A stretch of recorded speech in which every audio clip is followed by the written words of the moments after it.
Friends, Baakiyalakshmi serial next promo என்ன மாதிரியான twist ஆக்க போகுதுன்னு பார்க்கலாம். கோபி, நான் இப்போ உங்ககிட்ட ஒரு முக்கியமான கேள்வி கேட்க போறேன். அதை வச்சு தான் நான் என்ன முடிவு எடுக்க போறதுன்றதவே நான் முடிவு எடுப்பேன்னு சொல்லிட்டு சொல்றாங்க. அம்மா சொல்லுங்கம்மா, என்ன விஷயம் சொல்லிட்டு கேட்குறாங்க. உனக்கு இப்போ ராதிகா கூட வாழ விருப்பமா இல்லை பாக்கிய கூட வாழ விருப்பமான்னு சொல்லிட்டு கேட்குறாங்க. இது என்னம்மா கேள்வி? இல்லை, நான் கேட்ட கேள்விக்கு பதில் வேணும்டான்றாங்க.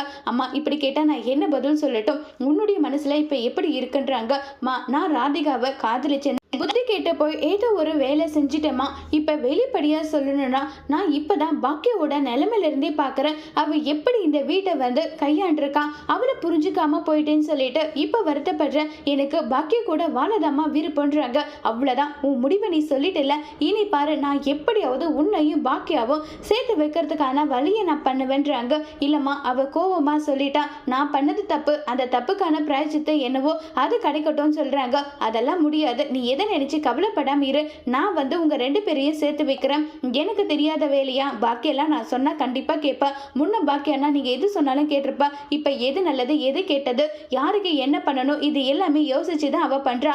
எனக்கு நம்பிக்கை இல்லமாடுறாங்க. நீ நம்பிக்கையோட இரு. உங்க 2 பேரையும் சேர்த்து வைக்கிறது என்னுடைய பொறுப்புன்னு சொல்லிட்டு ஈஸ்வரி சொல்றாங்க. அதோட இந்த பிரமுவை முடிச்சிருக்காங்க.